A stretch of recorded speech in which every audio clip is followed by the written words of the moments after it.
Teachers, and you're listening to Show X Live with Ken in a student accommodation all the way in Scotland, and Wayne in his white windowless van? Uh-oh, I better get out of here. Enjoy the show!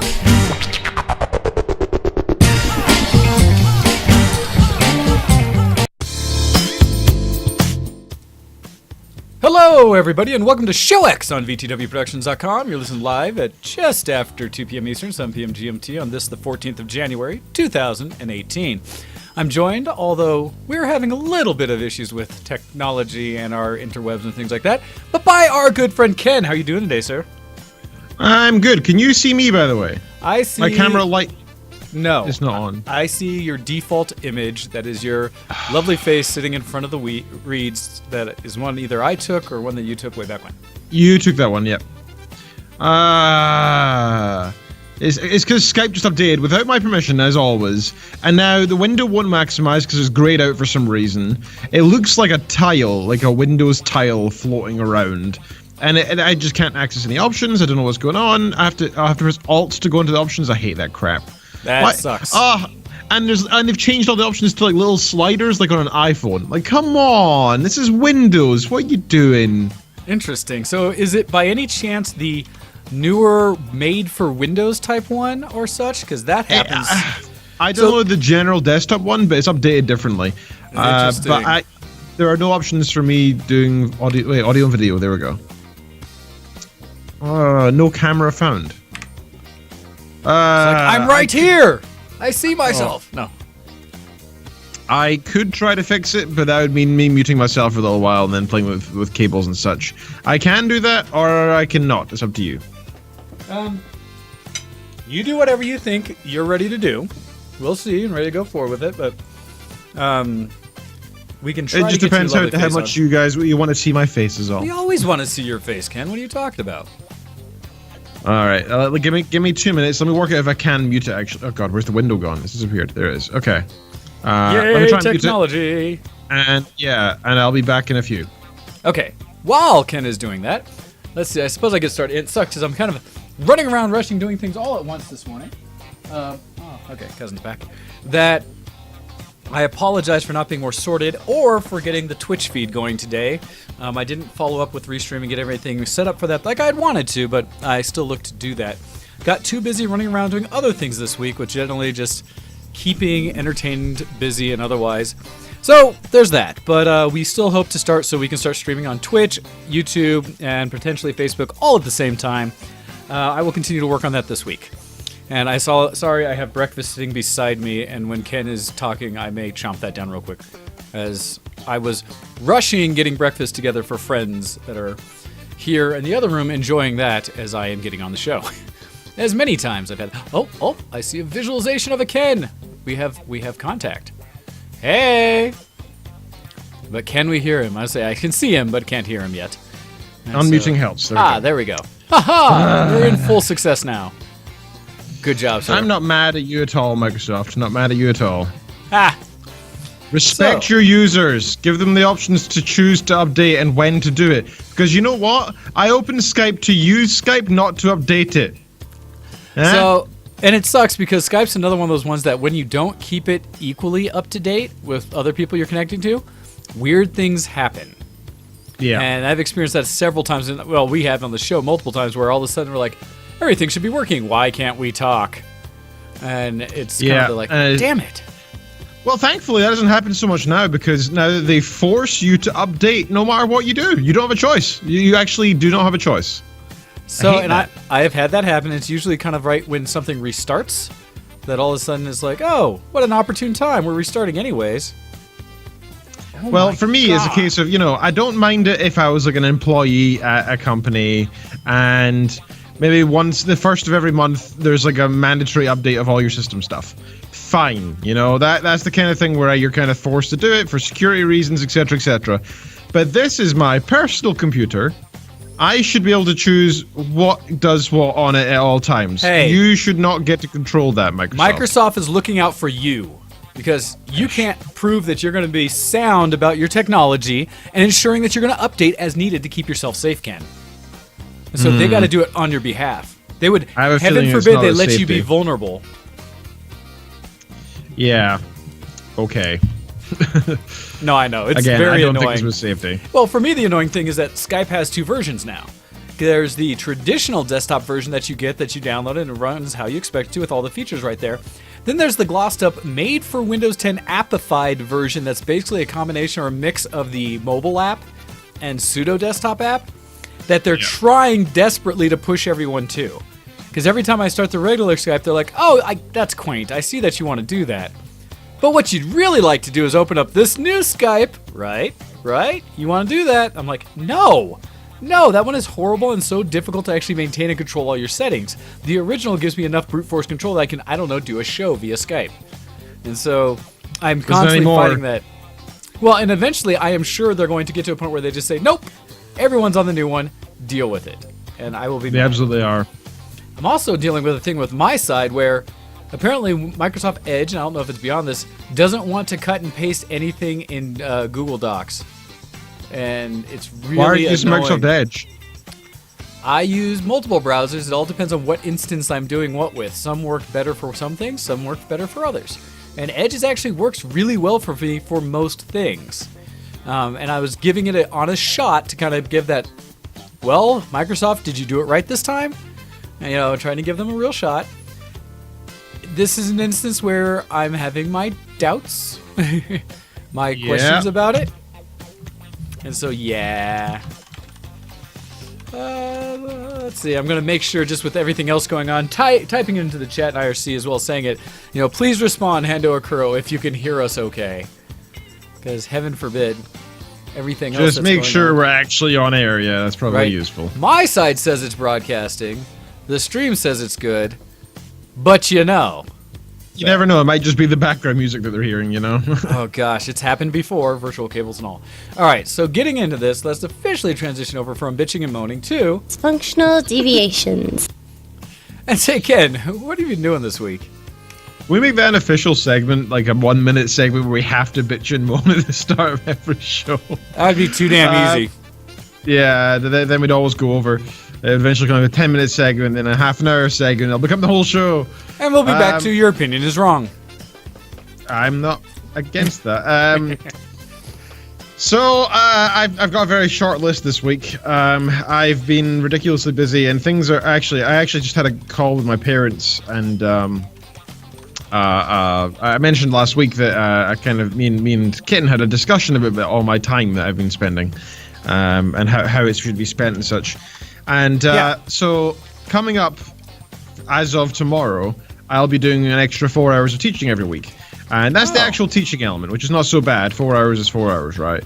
But the prep and the record of the work that I do, that I need to keep all the documentation, etc., is also on top of that. Yeah, so, it takes for a lot example, of time to do everything else around teaching. Yeah, so last year it wasn't really like this, but for reasons only known to management, I need to now do a butt-ton more documentation. In fact, they've asked for all the assessments for the whole 2 terms to be handed in early now, as in the next week. So I've now typed up every single exam, everything I plan to do, and that's now all handed in and done. But it's taken me most of this week, which is really, really annoying for something that's supposed to be, a very small percentage of my time. Ended up taking something like 80% of my time this week. Oh, that sucks. Sucky. But it's still. I also had a really nice moment this week because basically the teaching I'm doing is for this private organization that's attached to the university. Nice. But not actually the university itself. And basically they work with international students only, like students who want to go into uni but don't quite have the qualifications, or they want to sort of fast track, so it'll get them through their first year of uni and get them the qualifications for uni, but they'll start in second year. So basically, you can still go through uni in the same amount of time as somebody else who would be going through uni, except they have the qualifications and you don't, but you can do this course to get the qualifications to get into uni and get a little step forward as well on top of that. Nice. Right? That's the benefit of doing this program. However, it's private and it costs money, right? So that's the downside. So this organization is great to work for. They pay more than the university does for teaching, so I enjoy that.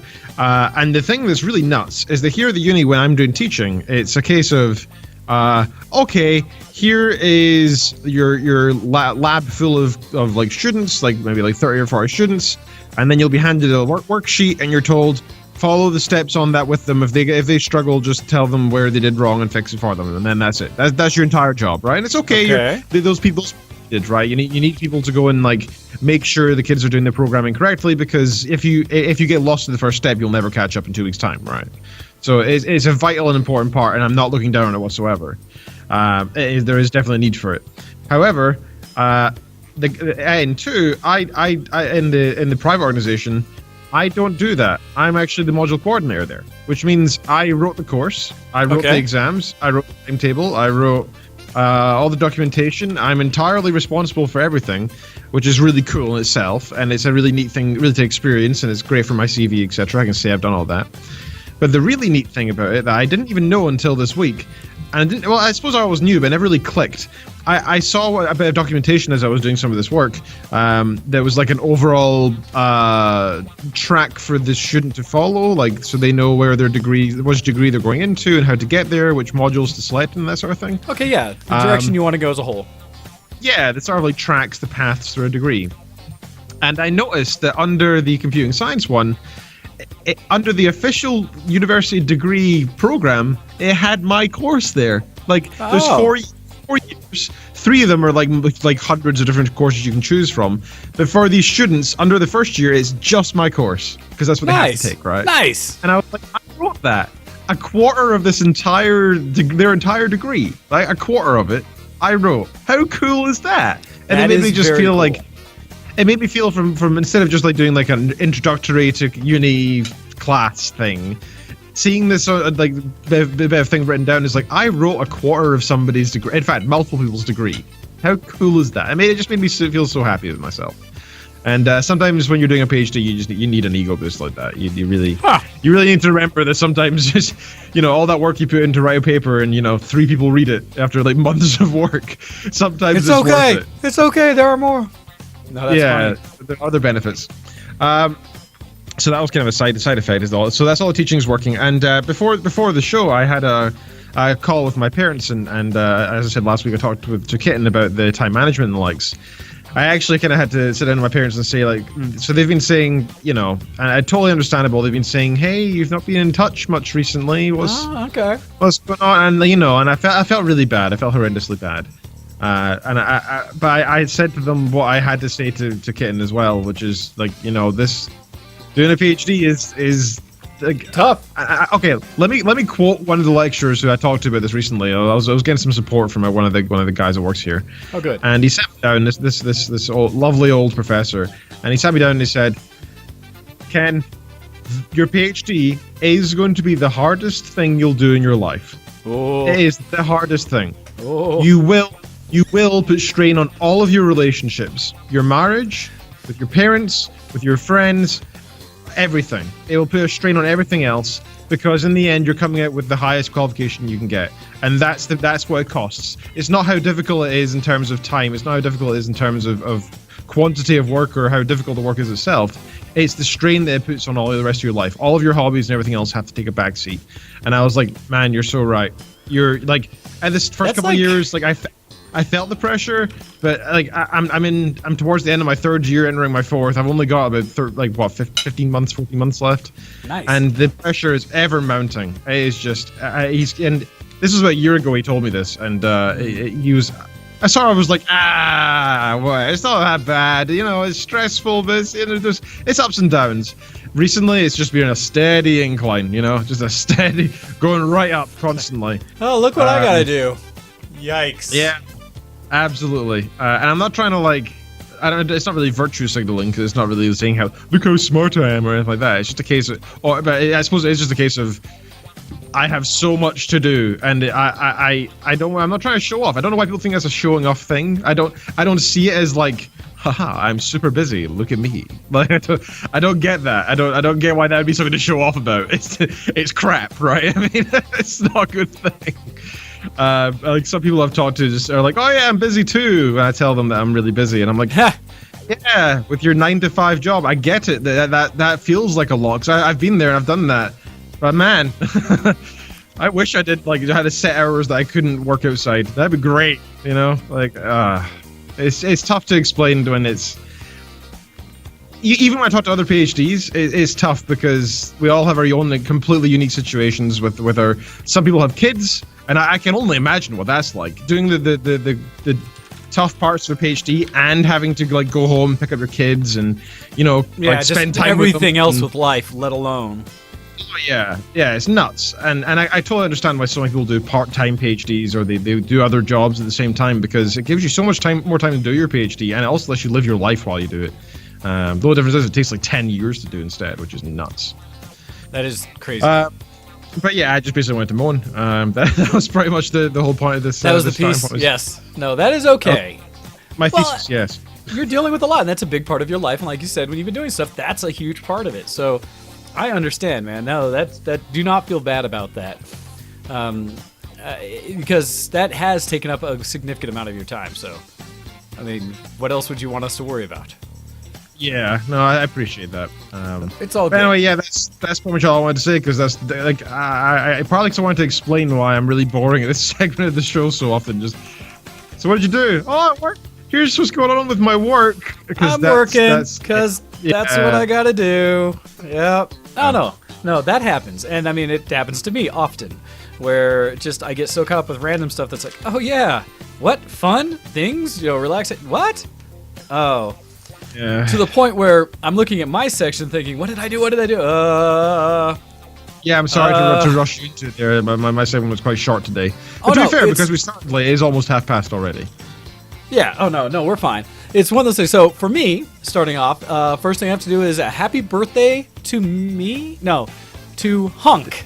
So my silly, geeky group of friends who are big fans of Voltron, thanks to the diligence and... what do I want to say? Intense love of the show that our group has, and specifically Amy, Melon Dreams Cosplay. She has a bunch of research she's done about the show and about the history of the characters and things like that. And part of her research went into where they've ever discussed other aspects of some of the characters, like full names, because almost all of them are just called their first name throughout the show, but there's documentation stuff that talked about their full names to help kind of understand their origins, where they'd be from on Earth, things like that. Because they're not all just Japanese or American or something like that. They're international. But another aspect or little show fact she found was most of the characters' birth dates. And in doing so, you know, according to the canon of Voltron, yesterday was Hunk's birthday, the Yellow Paladin, who in our little group is basically my character. Is the one that I have chosen as my role, that I have a coat for, things like that. And so because of it, I am wearing my Voltron shirt today. As well as all of my friends are in the other room eating the breakfast I just made them. Afterwards and after the show, we will be celebrating the birthday with a little bit of cake that we brought and stuff like that. And they're watching Voltron memes and other stuff in the other room, so you may hear cackling and laughter occasionally from the outside. That's sweet. So when you said it was your birthday at the very start, I was like, your birthday's in May. Like, I know you're lying. Yes, it is. And so that's where this is being just kind of a silly side to it, but it's a fun thing since we all have characters from the show that we kind of relate to. It was a fun thing to say when she brought it up, like, hey, happy birthday, Hunk. I was like, happy birthday to me! Which is fun. And so we're doing silly stuff with that today. So beyond that, what other things? I've been bouncing around. I am continuing through reading, where I've been trying to read through all of Jim Butcher's books now, and I'm going which one are you reading? So I'm going through Dresden Files. That's the first one I started I haven't read with. those yet. And I'm on book 6 in the Dresden Files. And I'm quite enjoying them. It's one of those weird things still that it's like, I know this man, have hung out and partied with this man, as well as like gone and cosplayed with him several times. So jealous. And now I'm reading his book and I'm like, this is really good. And I'd said it before. I'd always just known like, oh, he's an author or something. That's cool. I know a couple authors. Oh no, Jim Butcher's quite an author. He is has like many the author, books. Yeah. You know, he just released what was his latest book that just came out? Or kind of a stories collection or something. I mean, came out literally like this last month in December, and I forget which one. I don't know if it was another Dresden book or something like that. Anyhow, and it's weird too because I've had multiple occasions where I've talked about stuff and other people have brought up his books or talked about it. I was like, I know him. They're like, what? It's like, no, seriously, I know him. Here's a picture of me cosplaying with him. And they're just like, what? Hey, there's a buddy of mine. This is where I was slightly unethical, I suppose. Not really unethical. I guess it's just being a bit of a douche. I have a buddy here who likes Dresden Files, and we were talking about the series, and I was saying, "Oh, I love Furies of Calderon." Yeah, like, "Oh, that's so cool." I was like, "Yeah, it's a great series and stuff." He's like, "Yeah, I love it," and I was like, "Yeah, I actually have him on Skype technically." He's like, "What?" I was like, "Yeah, look," and I went onto the VGW Skype and said, like, "Look, there's his name." They're like, "Holy crap, you have Jim Butcher on Skype." I was like, "Well, yeah, kind of. It's not really me, but I have access to the account. I can look at it sometimes." Someday I may actually try to talk to him and see if he'd ever want to come on the show or something. We'll see. I would geek out. I need to hang out with him a little more before I ever tried to pull that. That's fine. That's fine. Yeah. No point in ruining a friendship with a guy. Well, and like I said, it's someone where I know his wife better than I know he, but we've hung out, had breakfast at middle of the night kind of thing stuff. So he's a very cool guy. But with that, how old is he? I don't know if I'm at disclosure to say exactly. He is older than I. But not see if it says significantly. If it says on Wikipedia, we can see it, right? Yeah, well, yeah. I say he's not significantly older than me, but he is older than me. He is 1971, so what? He's in his early 40s, 46. Yep. Like I said, he's a little bit older than me, not much. He's just older than my brother. Which also makes it a little odd because I see him and I was like, oh, we're actually like totally grew up in the same time frame and stuff. Cool, no wonder. No wonder so many of the things you write about, I'm like, yeah, that's right. So, yeah, all of that. Let's see. And I'm really enjoying them. It's something that I got into. I also got to introduce my friend Hyde to the books. She's also at least been in the same room as Jim at least once or twice at events, but hasn't talked to him as much. And I was like, oh yeah, here, you should really read his books too. And I gave her the first one. And I want to say it wasn't even like a week later. She's like, so, did you bring the second book with you? When we were going to training, I was like, did I need to? It's like, yeah, done. And it went so far as to we had a moment where this group of my friends has a lot of access to my house that we hang out often. And I had commented, was like, oh no, I'll let you borrow the rest of the books as long as, up to where I'm reading. So I have 2 through 5 ready for you. You can grab them whenever you come out or something. And so I was at work and I happened to get a message or something. And it was so I'm at your house, ready to get those books. And I was like, I'm not. And then a little bit later, I said, so, no worries, I've got the books. Oh, okay. So, all right, that's keen. So, there may or may not have been some level of a break-in at my house to acquire literature. To be fair, it's pretty much the most worthwhile venture for breaking into someone's home. And admittedly, it was sanctioned. It wasn't like she just broke in and did stuff, but it was she knew how to access my home, and thus did. That's funny. And sent me pictures later of like a little like worried face, and then another picture of her holding all the books. And I was like, I see what happened. Okay, we're good. So that was entertaining. Nice. But I do recommend them. I quite enjoy them, and I can't wait to finish the Dresden series so I can then go on to some of his other book series. Because that's the other part, is like, I know he's written other things, and so I can't wait to get into those. Other things. So when you do start reading the Tally, what's it called? I just said it. Furies of Calderon. Furies of Calderon. When you get into that series, let me know, because I read it. Then this is the only series that I've ever read that I then instantly started rereading. Like, wow! As soon as I put in the last book, I had to go pick up the first book again. I've never done that before. That's really good. So. No, that's really good. So that's awesome to hear. And that what kind of better, what do I want to say? A better way of looking at how much you enjoyed something than saying like, that was such a good series. I want to go back and get all the details again now that I know how it ends. Yeah, right now. Yeah, it was cool. It was rereading it from the start was a different experience again, knowing what's going to happen. And I did some of that with like Wheel of Time a little bit, but it was more of as I was going through and waiting for the last couple books, starting to reread it to kind of go like, man, it's been forever. I mean, it's 14 books, and like I've only read, God, it's been forever since I read the first 2 or 3, and rereading, I'm like, oh, this is why I read all these books. These are good, that kind of thing, right? And so it's fun because I got to introduce Hyde, and she is loving them. And so that's been a lot of fun with that. Also, other than that, I've been doing most of my week has been honestly martial arts this week. Nice. I'm going to eventually get into pace. So my sensei, my instructor, has retired from normal working life, and basically from the job we shared, kind of where I work, where he was there. After working plus many years in the military and for the government, he retired and has devoted his full time now to running his dojos. And so he's got his home dojo that I participate in. And he's got the Boulder Quest Center up in Boulder, Colorado, that he also is a co-owner in. And so he's been doing a lot of martial arts stuff and just kind of adjusting his life to being retired for all of like 2 weeks now. But in doing so, he's going to hopefully start classes on Mondays again, so that I'll have opportunities down in Castle Rock to do twice a week. Well, my pacing beyond that is also to improve my own martial arts. I've taken on Hyde, essentially as one, and potentially others to teach the art to myself. Being that I am a second degree black belt in the art and I've been training it for more than a decade, it is totally appropriate for me to start helping someone else get into the art and learn some things.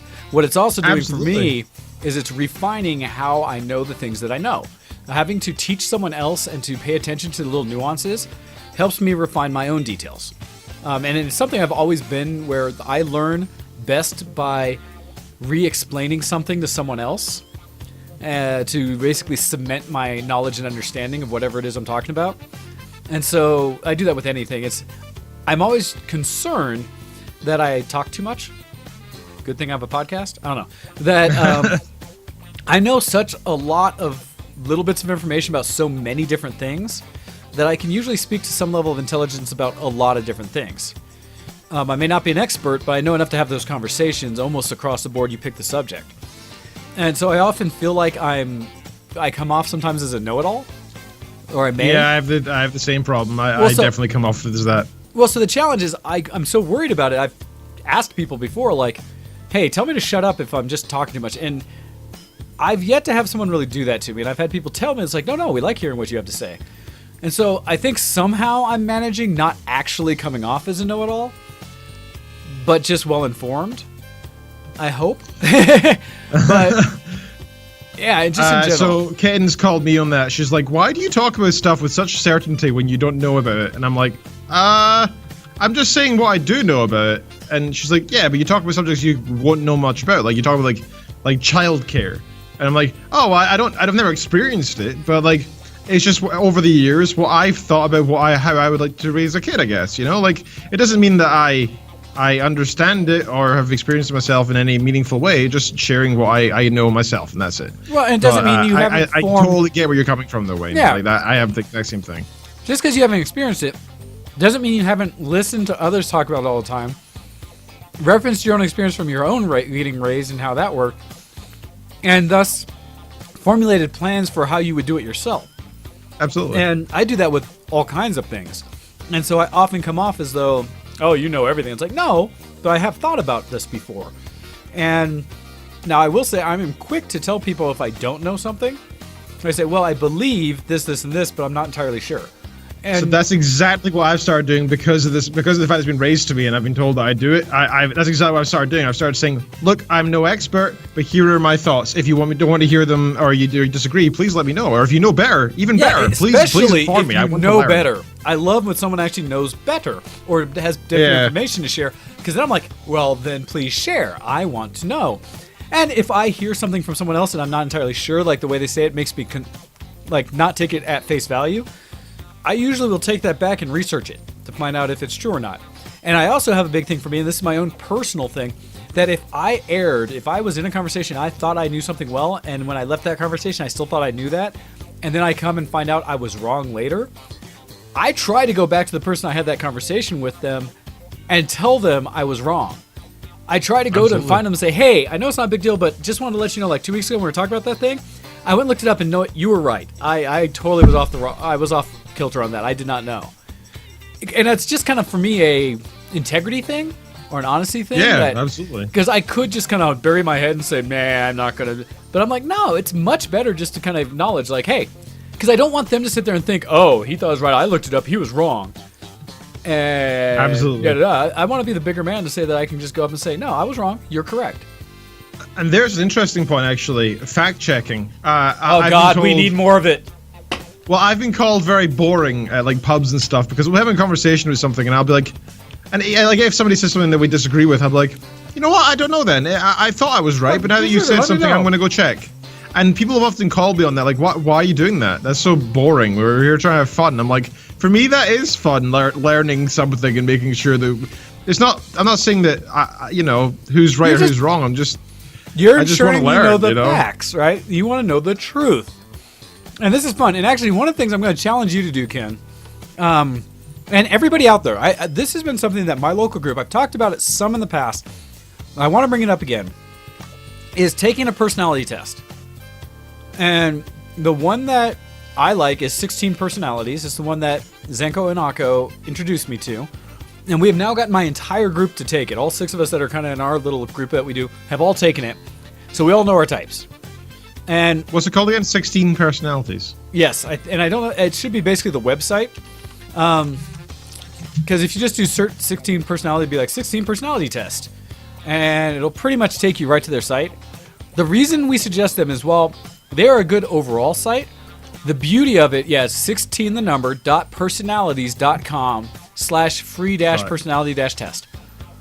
But the reason we like them so well is the test seems to be pretty darn accurate for something that takes about 15 minutes to take. And all it is, a recommendation for anyone who takes it, is to go to the site. It starts you like right at the test on the page. It's just, you go and it says free personality test. If you look down, it's already in the test. All you do is you just say how strongly you agree or disagree with the statements they ask you, and there's probably like 6 or 7 pages of these, but they're all like, 5 or 6 questions per page? It goes pretty quick. The recommendation is when you take it to be dead honest with yourself and to not think about what people think they should answer or what society dictates you should answer. Sure. Because there's no right or wrong answer. It's just how strongly you feel about one way or another on each of these. That's something I've always really found difficult on like these sort of political spectrum tests.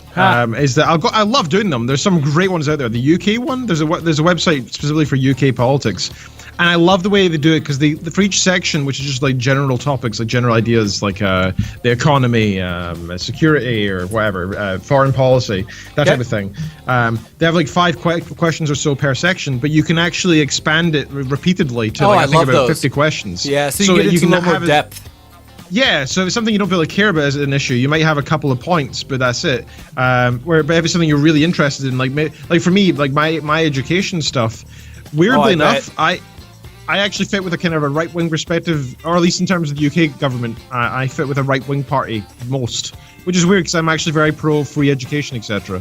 Well, but it turns out, just by the way I've done this, that my policies actually align with a strange right-wing party. Well, really and it's like anything, especially in the political spectrum, there's no black or white answer. It's not all the things that the right wing or left wing or whatever choose are always going to be the answer you want.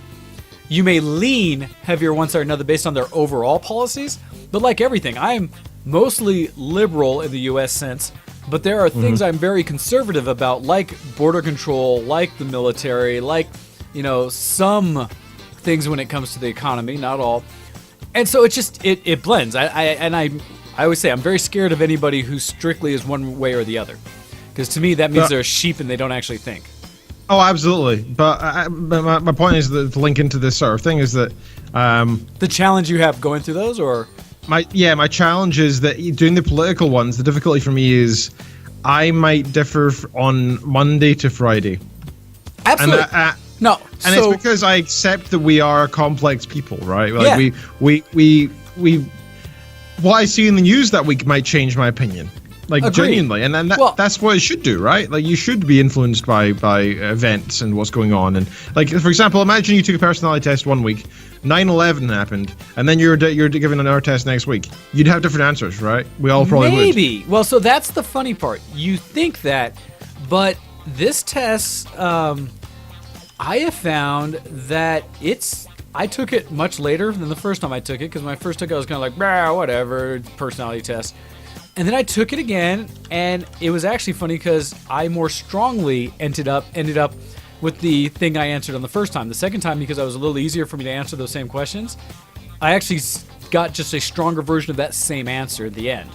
What's nice about these is the kind of questions it asks are things like how strongly or how much you disagree or agree with statements like you find it difficult to introduce yourself to other people. And it's just your own assessment. I hate being introduced, or I hate introducing myself. I really hate it, so I strongly agree. Or no, it's not that bad, so I mildly disagree. You know, or something like, you often get so lost in your thoughts that you ignore or forget your surroundings. That's quite interesting. I'm quite enjoying listening to your answers as well, actually, weirdly. I think that's quite interesting to hear. Because for me, introducing myself, I think, is incredibly easy, depending who it is. Like, if it's just a random stranger, like, say I meet my friend on the street and he has a friend with him or whatever, and it's like, oh, this is my girlfriend. I'm like, okay, hi, nice to meet you, I'm Ken. Like, I don't care, because if it's somebody that means very little to me, because I doubt I'll ever see them again, right? Like, that's the thing. If it's somebody that's going to be like permanently in my social circle, like say Kitten was like, hey, this is my new best friend. Okay. I'd be like, oh, this is important to me suddenly. Or worse, actually, here's a good example. Over the Christmas period, my mother-in-law introduced me to her boss. Okay. And I was like, okay, this is probably, to me, one of the most important people I can meet, because I care about what impression I make here. Okay. Not for myself, but even worse, on behalf of your mother-in-law, yes. Exactly. So, but does that make it difficult for you to be introduced or to introduce yourself, or does it just make it so that you're more aware? See, I wouldn't say it's difficult. I'd just say it's more stressful. So even maybe so that's different, though. Just the wording. So that's different, because it's not difficult to introduce yourself, and I wouldn't imagine you would ever have that challenge, because I know how I would type you in some of these questions. But regardless, it's something I advise for everyone to go through, because what we have found is that when you finally get to the end, and you can just go to the site and read the personality types if you don't want to take the test, but I recommend the test. It's very insightful. It has been for our group. They list out all the different 16 main personality types, and they have discussions about them. And what we have found is almost all of them, when you kind of read the description, I'm like, oh yeah, oh, yep, that's for sure. For an example, I am an ESTP. And in that type, they on this site mention it that is the entrepreneur personality type. And kind of the first thing it says is that ESTP personality types always have an impact on their immediate surroundings. Best way to spot them as a party is look for the whirly eddy of people flitting around them as they move from group to group, laughing and entertaining with a blunt and earthy humor. ESTP personalities love to be the center of attention, and if an audience member is asked to come on stage, ESTPs volunteer a shy friend. That is very much you, yep. And like some of the other stuff they'll do is they'll go into like some quotes. Where's one of the good ones? They talk about goods and bads. There's a bunch of different discussions about it, and sometimes they have various quotes about it. The main quote they do is actually one from Helen Keller that says, life is either a daring adventure or nothing at all. And some of them are more accurate than others, but this site's great for is getting your type. There are other sites that are actually much better at explaining the types and how types interact with each other. But this is one that we throw out there as a great start. Introduction to learning this about yourself. So I recommend it to everyone, throwing it out there, and just say, please, find yours. If you take the time to go through this, I would love for you to email into the show. Let us know if you want your personality type, but if nothing else, what you thought about taking the test and what you thought about the description of your type according to it. You don't even have to tell me any specifics, but just what you thought of the test and what you think of the personalities. Yeah, because it's a very personal thing, right? If you don't want to share any details, that's okay. Well, so it's great because there's no wrong answer. And so I saw this one question that's great. So agree or disagree? Winning a debate matters less to you than making sure no one gets upset. And I was like, I don't care if people get upset. If you're talking about like a logical thing, then I'm not like hands down. I don't care about who gets upset. I mean, if I'm in a room with a bunch of like anti-evolutionists, there's gonna be the hell will be raised. Like it's not about. I don't hold back there. Yeah. Oh no. I would absolutely type you the same way for that question. Funny part is when we administered it this morning, to another party of our group, they answered the complete opposite way. They're like, no, I worry about how people are going to feel or deal with the situation.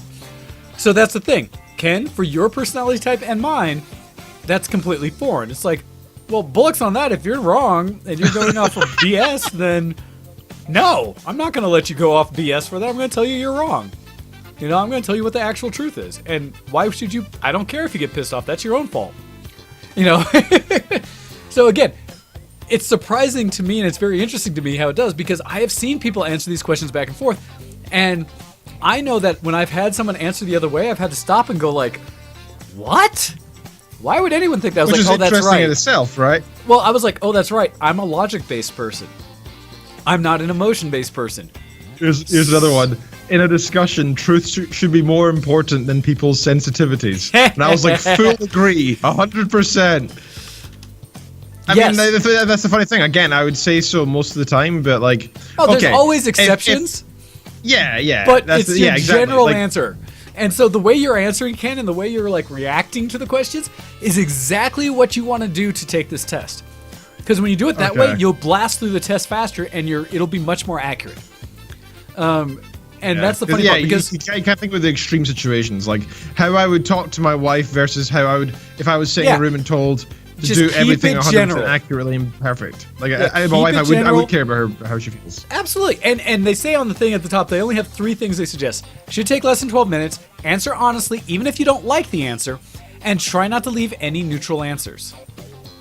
And some might be hard. I know last night we had 2 neutrals on her, but her type ended up and we were like, yep, that is absolutely your type.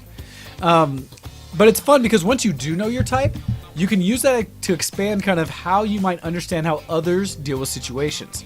So it's really great when you know it between couples and very close friend groups. Because people you spend a lot of time with, it'll help you, and like for us, Ken, who are very logical thinking people, who may come off as abrasive in certain situations because we're going to tell the truth or deal for Yeah. the truth.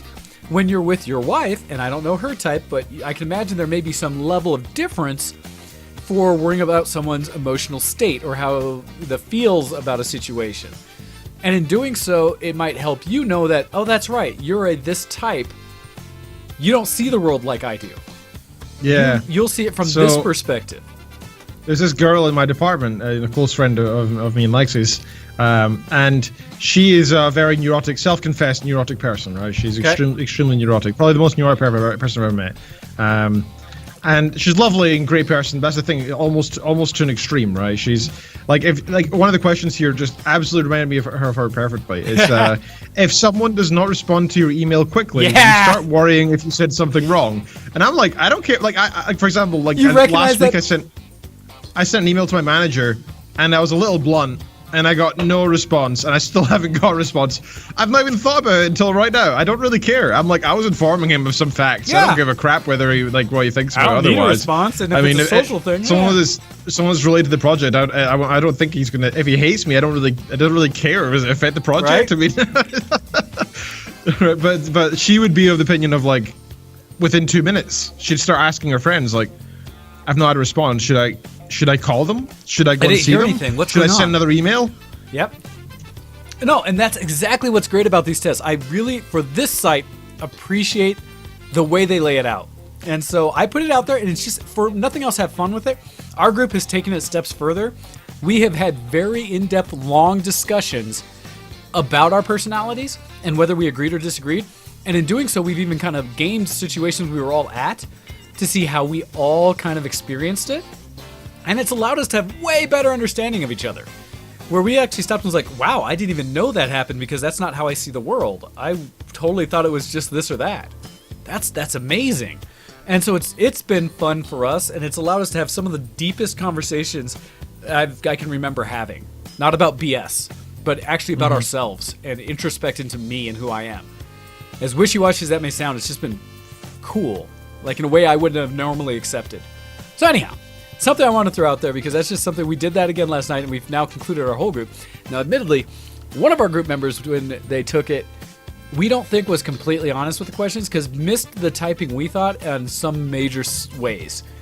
And at the same time, we believe that because we think what her real type is, understand why the answers came out the way they did. And so it's kind of fun to see that as well. Because I administered the test to the one we did last night, and it was fun because while she was reacting to some of the questions, like I would almost answer it for her based on her reaction to the question. And then I would talk her through it to make sure she actually said it.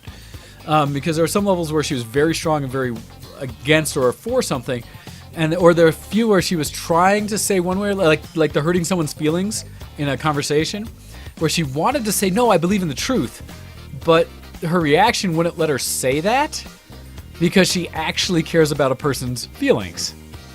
And so the way she struggled over it, because those of us who are all about like the truth are just, we say it like after a half second. We hear the question, we're like, yeah, truth, duh. Where she wanted to say truth, but she hesitated. Oh, that's the difference between like what you see yourself as as inside your mind in terms of what you want to be, versus what you are. And we all would rather aim towards what we want to be, right? In a lot of ways. I suppose me and you are probably that with logic a little bit. We probably want to be that logical person, even if sometimes we aren't entirely. Yeah, it sounds good. It sounds like something that, we should all strive for. Truth. That makes a lot of sense. So it was fun to see the honesty in her reactions. And it actually made the test go really well. And we talked about it a little bit through it. She was just like, oh, and so she even had a good time taking it. So that was a ton of fun. All right. Before we run up against the break, so I'm throwing that out there, and maybe if we want in the future, we can have a much deeper conversation about it. Fun thing is, since Zenko and Akko are going to be moving in with me shortly, they're huge on this. They're the ones who kind of kept us going into it. I was tempted during the break to like run out and grab them to bring them in, but I think we could dedicate an entire show to talking about personality types and such. I think it'd be really fun to do the tests, and then each of us answer the questions. Is it the same questions for everybody? Oh yeah, it is, and they mix them up so you're not quite sure what order you'll get them in. But it's the same that's questions. Annoying, because I would like it if we could all sit down and do the exact same test at the same time and discuss each question, why we're answering the way we are, etc. Well, so the nice thing is we've already done it, and we could do that live, because we could just go through the test, and one person could basically administer it. Because as long as we've already had our results, we can talk about who we each are at the end. True. And so that's fine, so we can all do our own individual ones beforehand. Yes. Save the results to the side somewhere. Because you can actually, at the end, you can link yourself to email it and stuff like that. And you'll know your results. Once you know your type's there. And yet at the same time, if weeks later you want to try again, take it again. Just be as honest as you can. Because I took mine the first time, was a little wishy-washy about some questions, got my type. I took it a month or so later and was a little more resolved about my answers and got my same type. It's just the percentage of those things that I answered towards my type were stronger the next time. Because I knew how to answer it after that. Well, because the ones where I was initially like, I don't know, maybe this way. When I came back to it, I was like, no, I'm that way. Yep. No, I get that. No, sorry, my face wasn't you disagreeing with you. My face was a reaction to one of the questions, which was being right is more important than being cooperative when it comes to teamwork. Like, obviously, if you're doing a coding project and like this is the answer, it's not like, don't worry, guys, we're a team. It's like, shut up. Like, who gives a crap if you're in a good team? If everybody's friendly and happy, but you don't put the project out the door, then what's the freaking point of being in a job? I mean, seriously. But teamwork's important. Don't get me wrong, but it's not more important than the work. Like, okay, if your army's morale is really high, but nobody knows how to use a sword, you're gonna die, right? Like, come on, it just gets me. But I laugh, Ken, because I anticipate some of your reactions to some of the questions, because I've known you for so long, because we've talked so many years now about things. I feel like I could probably take the test in a lot of ways and answer for you. There would be some questions I wouldn't know. But it'll be interesting to hear what type you come up with. Like I said, to me it's been a blast, and I would definitely recommend it. All right, I'll try to finish up my section here. We'll take a break, and we'll come back with our geek cred. But so doing the birthday, doing some crafting, and I'll talk about that in the next section. But in doing so, I got the opportunity to sit down and watch the last Pirates movie, Pirates of the Caribbean 5, I guess. Because I'm starting to think I missed 4. Didn't know there's that many. Yeah. Oh, me too. So it wasn't until I was talking to Zenko that she had gotten in, and her husband went to play 40K, and we were just hanging out crafting. She was working on making some coats and various things. And oh my God, thank you to Zenko from Zenko Akko cosplaying from the Guildhall of Galatea for doing some research and really banging into as I was doing other things. Like I was working on 3D print stuff. She fixed or figured out my serger. Oh my God, thank you. So a serger, for those who don't know, is a multiple-threaded, multiple-needle sewing machine that specifically is made for finishing off edges of fabric. Almost any outfit you have, if you look at it like an edge or a seam, where you have this nice, like, overarching type of finished stitch, has been done through a serger. It's always used in commercial things. It's how they finish edges of things. And I have one that I stole from my mother because I knew she wasn't using it, and I figured I could use it in cosplay, and could not figure this damn thing out, and went through the websites and all this stuff, and it was listed as kind of an intermediate difficulty serger to actually get working, because this thing from the early 90s, old Bernier or something, but Zanko, through figuring out her serger, she has a singer, got in and was able to figure out mine. And so now I've been able to actually start sewing a few things with my serger, and I'm so excited. So Nice. little thing, and I have to give her props and throw that out there because I am so excited about that. And then, like I said, Dresden Files. Oh, I was going to say about the martial arts thing, where I was going to that when my, when I was talking about my sensei being essentially that he is retired, is that now he's focused all on the martial arts. So with that, my schedule going forward is whenever he starts our Monday classes will likely be Monday martial arts for me, Tuesday training Hyde martial arts, Wednesday training with my other person who's in my belt who started basically right after me, as we go together meet for like an hour or so to kind of review and come up with our own stuff for martial arts, and then Thursday martial arts training. So Yes, you tell us, but that's cool. yeah, so I might be like doing like 4 days a week and some Saturdays. So, hey, maybe I'll actually be a good ninja after this. We'll see if I spend enough time. So, that'll be me coming forward busy. All right. So with that, I think it'll be good for us to take a break. And I'm going to, I can move this over. Yes. I am going to play a OC remix because they are great content or place for content. And this one's going to be a throwback to actually this. I'm thinking a little bit of copy in this one. As for those who don't know, her birthday is coming up essentially a week from today or just after. It's either a week from today or the week from tomorrow. I forget and have to double check. I have it in my calendar. I think it's a week from today is her birthday. So, where is it? it should be next show. Oh, nice. We can do a show. Let me check though. 21st of January. Yep, 7 days. Yep. So the other thing about that though is I have to say I may or may not be here next week. It depends on whether I get an opportunity done, where I may be driving around very cold up on a lake on ice. But we'll see. Chance to go race my car on ice.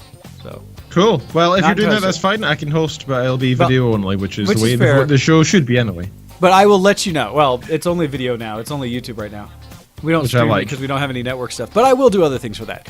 And so, as your video disappears, did you hit Did it? something? Yeah. I did not intention. This Skype is crap. Oh, it's weird. That you went and came back and went and came back. Anyhow, so okay, we're gonna be listening to a Streets of Rage remix on OC Remix for the break. Like I said, that's somewhat a shout out to Copy because I know she loves the old games like that.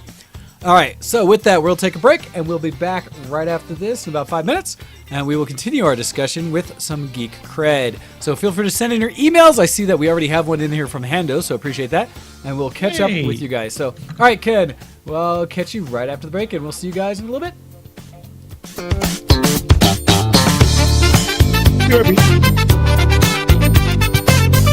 Send in your emails to showx@vtwproductions.com.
to Show X on btwproductions.com.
I'm sorry, everybody. I got caught up because... We were in background music for a good minute and a half there.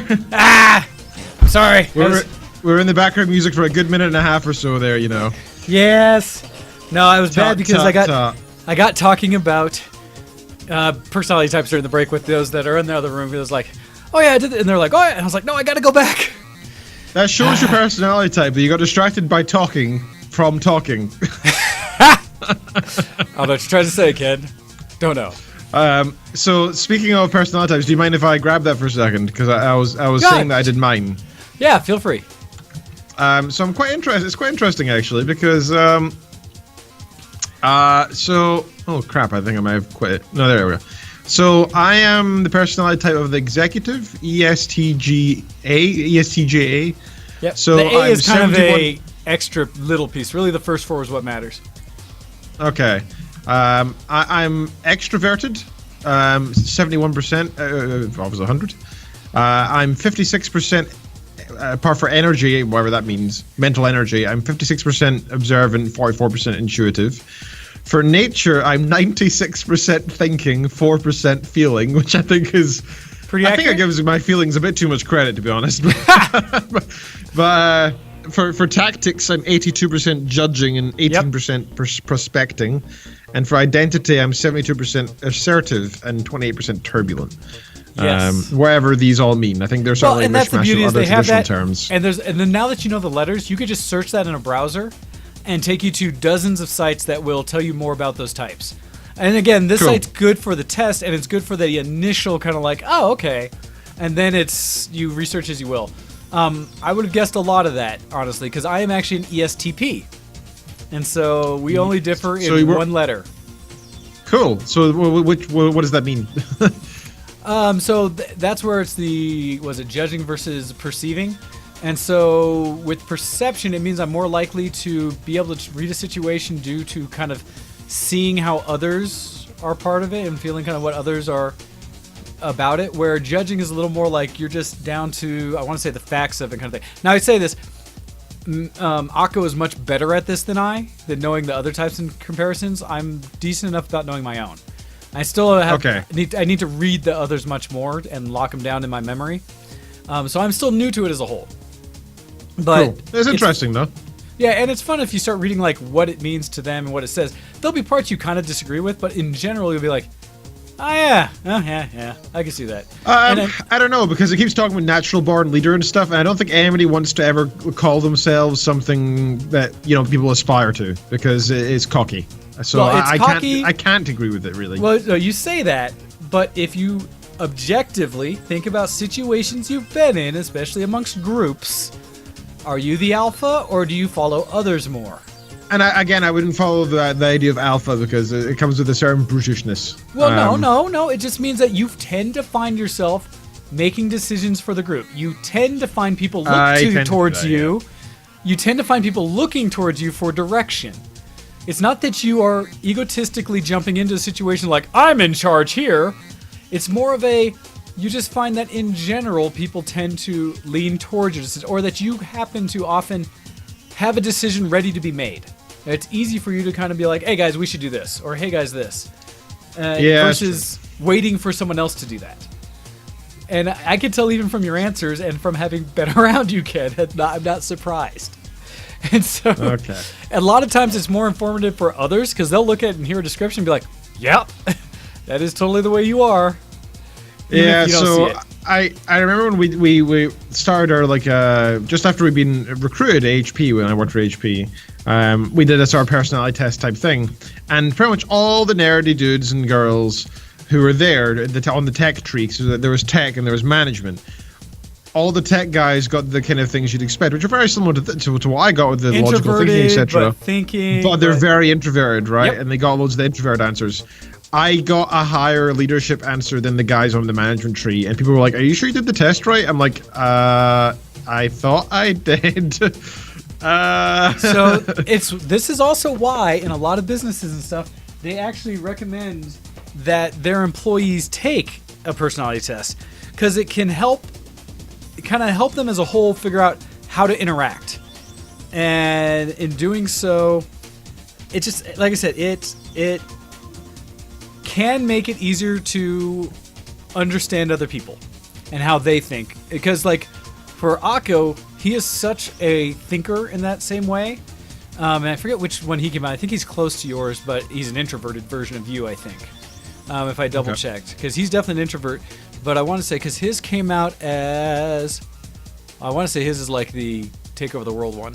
No. His, I like that. Well, so his was it the commander? No, because he's an I, not the either the architect. I have to double check, but I think he was either the architect. I think that was the one. I think he was the architect. But anyhow, basically plans for everything. Which one are you? Yeah, you're the architect. INTJ. Okay. Also known as the mastermind. Yeah, so that's what I say. So he's essentially the same, almost the same as you, except for he's an extrovert and he's N instead of S. But he's got the TJ the same as you. And so there's a lot of similarities. I can see why you chose your friend group in that sort of manner then, because we're all following that sort of theme. I see. No, and it's been wonderful finding out other people. So anyhow, so that's where I again throw it out there. Recommend, enjoy. I think it's a blast, but that's just me. So I'll get Ken to do it as well because I imagine that'll be interesting. It's to me, it's been a huge thing of interest. It's been entertaining. It's allowed for some cool discussions, and it's nothing that I say like, oh, this is the end all be all, but I say have fun with it. I'd love to hear from others what you guys got into. All right, get into Geek Cred. I want to go ahead and start things out saying it's time for us to go into. I'm a geek. Are you a geek? Geek Cred, level up! And with today's Geek Cred, I think we should start with our friend Hando's email. Oh, and I was just in it, and now my browser's being dumb. All right, so it comes. What? Oh, you piece of crap. Do you have it up, Ken? Because mine. I have two emails. We have two, but Hando wasn't the first though. I didn't think. I had one that was there for a show topic type thing, but then I couldn't copy and paste like I wanted to. Oh, okay. Well, I've got Hando's open here. Okay. So it says, "Hey X-Men, some quick geek cred for the week." That's kind of hard to say. Quick geek cred. Quick geek. Because you want to say Greek. You want to say Greek for some reason. Quick geek cred. When you do that to yourself, tough. Yes. That's weirdly difficult. So a girlfriend got me Subnautica for my birthday. Nice. And I can't talk enough about this game.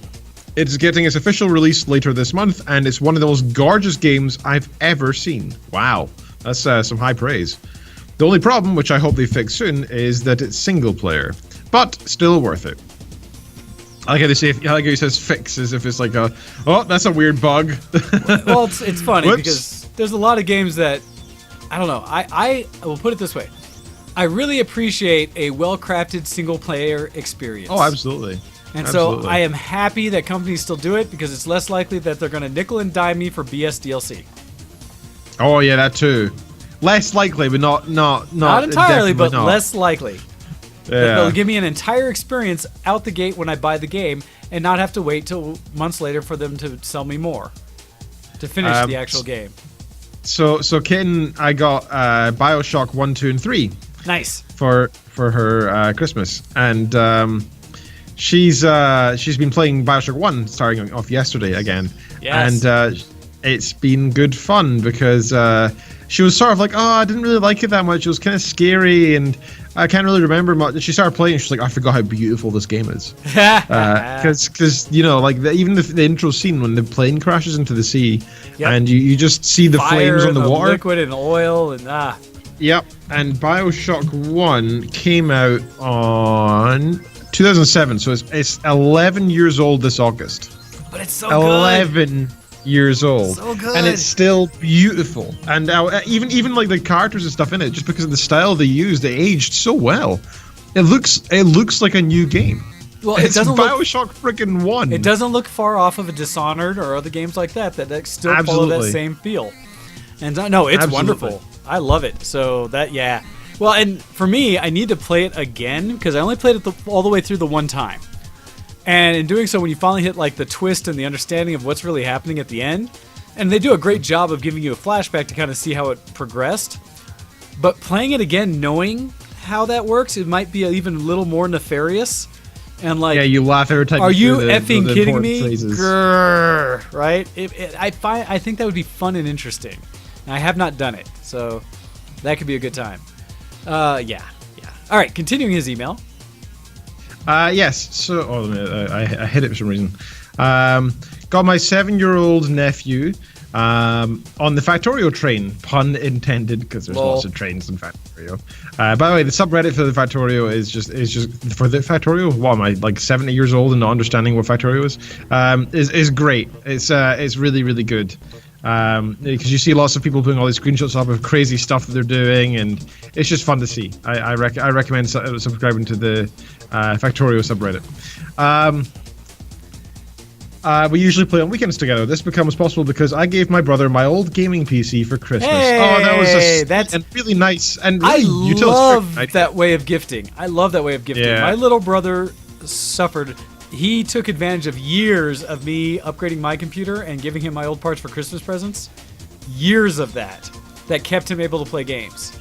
Because for me, it was always a good excuse to say, well, I was going to spend like $200 on them anyways, but if I buy this thing for $400 for myself, it's really like I only bought it for $200 for myself. I'll give him my old one. That's worth $200.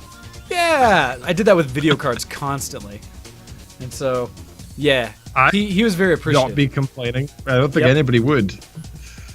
It's one of those benefits. That's a good gift. It's like, hey, lady gamers, date Wayne because he'll gift you things as he upgrades his computer. You're not wrong. Like seriously, dude, if I was a chick. Okay, I say that facetiously as all get out because ain't no chicks looking this way. It's okay. I don't know, man. No, because you're a dude. Because you're a dude and my friend, that's the kind of response I get. I laugh because, sorry, side note, but all the ones who are like my friends or their wives or girlfriends or the people that have friends with like that, they're already committed, they're all like, oh, Wayne, you're wonderful. It's great. It's like, that's wonderful. Helps me not. So I joke about that a lot. But no, anyhow. But yeah, so that's awesome, Hando. That's a wonderful way to gift down and to provide amazing gifts to your brother. Wow. Absolutely. And he goes on to say, after many days of work and some new RAM, I'm very pleased with how it's handling today's games. Nice. Yeah, the RAM will definitely help. Yes. A big shout out to Wrath, who gifted me Rainbow Six Siege over the holidays. Looking forward to playing with peeps online. That is all. And yeah, guys, I know I'm not there anymore and I can't be there anymore, but there's still other people in the community who like to game. Add them on Steam, add them on League of Legends, add them wherever you can. In fact, add me on PlayStation, for goddammit. I don't even know how to do that, but I'm there. PlayStation Network. Tweet. Yeah, if you're interested in adding me there, I don't know how to even look at my details, but if you message me on Twitter and let me know you're interested, I'll be sure to find the details somewhere, okay? And that way we can game there. We can maybe game there. I've got Elder Scrolls Online now, which I can't actually play because you need to pay a freaking monthly fee for PlayStation Network, which I've not done yet. So annoying. I've got, oh god, what do I have? Shadow of Mordor, which is single player but has online elements, I guess. Ish, yeah. Ish. What other games do I have? Okay, not many yet. But if you ask me, I might get more. I'm more likely to play if we ever have each other. Because the PlayStation is at least something that can actually game today. What you need to do, Ken, is get Rocket League on your PlayStation. Oh, I saw that. Yeah, I saw it was down to like £15. cross-platform, and you can play with us PC gamers with that. You should look up more things that are cross-platform. Have they improved it since? Because the last time I tried playing it as the cross-platform, well, it was about 8-9 months ago. I tried playing it with my sister-in-law, and she was on the Xbox, and I was on PC. And I managed to get it working, but it was only when I did this really obscure way of creating a private room, then inviting her email address, and you can only play one-on-one, and you couldn't actually do anything else. And it was kind of dull. You should be able to group up, but I forget how it exactly works. I haven't looked into it a lot myself, but I know that we all like Carball, and so that's just a good one to have to try to group up with. So we'll have to. I know you can play online, but I just don't know how you can like. And I think you can, like, when you just go into the general multiplayer, you can play online with other people from other consoles, but I don't know if you make a party of them. Is the problem. Yeah, that part I don't know, because I don't know if I've ever done it, because all of my people are PC players. But it's something to check out, and at least that's one that's all anyone should be able to play. So. Yeah, I agree. That'd be good fun. And then that's everything he says. Yeah, your pal Hando. Thank you very much for that, Hando. Much appreciated. Thank you very much. We always appreciate hearing your guys' geek cred and really love when you guys send it in to us. All right. So just before, I'm going to bring up another thing that's a little off topic or geek-ish before we get into ours, so I don't forget. I have a thing going, and I'm going to put it up on the main screen for everyone else. Ken should have seen it in the VTW gaming thread on Facebook. But I have been working with Zenko from it on some logo options for us to make a new face for VTW Gaming. So specifically, VTW Gaming, we've always used this kind of big smiley face. You'll see it on the jerseys and stuff like that we have. The big yellow smiley face with blue hair. It has VTW in the name. That was something that just El Campo, myself, and various versions had all put together. And in doing so, we had a face. Well, I am working with Zenko and Guildhall Galatea to make a professional logo for us. And so with that, I currently have a poll with 3 options up on the Facebook gaming page for everyone to go vote for to see what becomes our official logo. This is something that we'll be using in the gaming channel to push forward into things like Star Citizen, other games like the new Battlefields and Call of Duty and stuff like that when we play together, to try to, if we can import it ourselves, use this one or make as close to as we can with the internal tools to have a face of VTW. So I'm going to share my monitor here and let you see some of the graphics. So there are 3 options. Option 1 is this face that kind of has the swooping spiky hair on it. They all have the same head, and essentially Campo and I went back and forth on several designs to get to this base. The next face is basically a mohawk version of the same face. And the third one is one of just kind of a scruffy-haired version of it. And so we're going to allow for voting to stay open through the end of today. I wanted to announce on the show for anyone who hasn't been on the Facebook page to get a chance to also go and take a look. So please vote for your favorite. It is going to inform what we do for the logo going forward, what will be on the next run of jerseys and things like that. And just so in general, what we'll have to splash all over the interwebs to say you're part of VTW. All right. So Ken, what have you been up to that's geek? I'm actually trying to look up the VTW gaming thing now because I haven't seen it yet, and it didn't share the screen with me. So yes, I know it didn't for you, and that's why I was concerned. I say you should be in the VTW gaming channel for that. I'm on it, but because honestly, I've hidden it, not because I don't care or anything. You just don't like the stuff we talk about. It's for the months where I kept seeing stuff like, oh, I want to do that, and I'm like, oh, I don't have a gaming PC. When you see something repeatedly that makes you sad, you don't want to keep looking at it, right? So it's nothing against it. It's just I didn't want to feel sad. It's under actually the Word versus the World, isn't it? It's not the if I remember correctly. Yeah, I've got it. Yep, I'm in there. I'm actually an admin for some reason. And where's the poll? So I may go pin it again just to make sure, because it might have dropped down because people post so many things. Oh yeah, I see it. Okay. It's where are the actual comments? pictures? The comments are at the top. Oh it's yeah, at the top of the comments. Oh, that picture's much better than the current logo. I love it. So the beauty is, yeah, it's definitely one. Zenko is really good at what she does.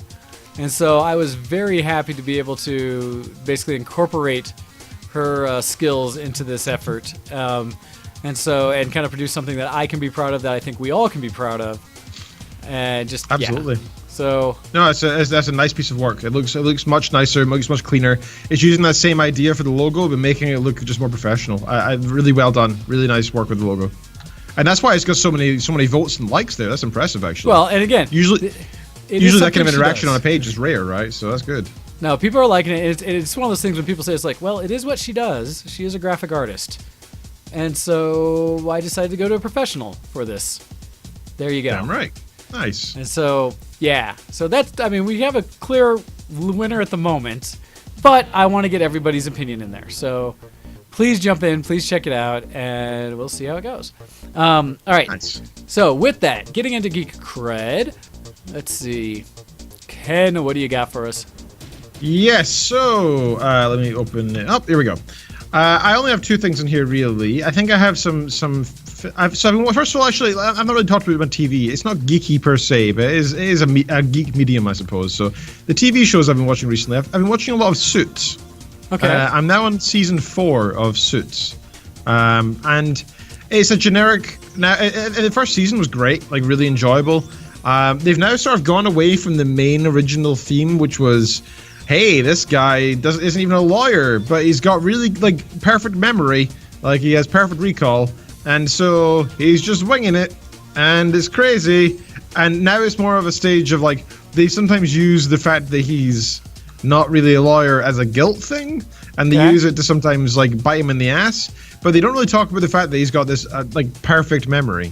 Because that's kind of the thing that really, like, they mention it in passing sometimes, but that's it. I feel like it really should have been more of a plot point. But anyway, it's a really enjoyable show, but it's still mainly just sort of, they have a formula and they stick to it, really. Like, oh, this is the current bad thing going on, and then there's interpersonal relationships, and for like a season or 2 seasons in a row there, the biggest problems were like internal fighting or fighting with other firms or like governmental regulations. Whereas in the first season, there was so much pressure on all the characters for trying to make the company work, make money and keep like clients and stuff. And they don't even mention anything that's like profit making for like 2 seasons. And I'm like, what the? How's your company alive? Like, before you sounded like you were on the edge and you needed every client, and now you're just like too busy fighting with like governmental regulation stuff. It doesn't even have a. It was just so weird. It was just so strange to move away from that. But I'm really enjoying it. It's a good TV show. It's good fun. The characters are really interesting, and plus Donna is my waifu. So for everybody who watches, you'll know who that is. She's this lovely, like 35 or so in the series. I don't know. Year-old receptionist in it who's like amazing. Knows her crap inside out. Like, she could be a lawyer. She's so good at what she does. And it's not, please don't think of this in the sort of like anti-feminist way that I think some people might, where there's a female receptionist and she could be a lawyer. Look at that. But the truth is, the lead of the head of the entire firm is a black woman, right? So they don't worry. They do their piece for like equality and all that stuff. But there is this receptionist who's awesome and like not possibly my favorite character, but she's also just fantastic. Like would marry. Nice. So yeah, really worth watching. It's a good fun TV show. So other than Pathfinder, as well as that, as you know, I stopped doing Pathfinder recently. Yes. What I've been doing instead is nothing, and that's it. So what I decided to do to try and incorporate Pathfinder back into my life is I've convinced Kitten to let us do our own 2-person Pathfinder campaign. Interesting. So, if you are willing, I would like to share my desktop, if that's possible. It is possible. Now I have to always do if I can make this bigger. I know how I can do this. Let's specifically share one screen. That's nice. Okay, yes, this screen. Yep. Let me hide my chat window because nobody wants. I'm going to make this bigger and then share my screen so as to... wait, how can I make that full screen? Real time, I got this. Full screen, haha. And then I can share my main monitor, and there we go. Cool.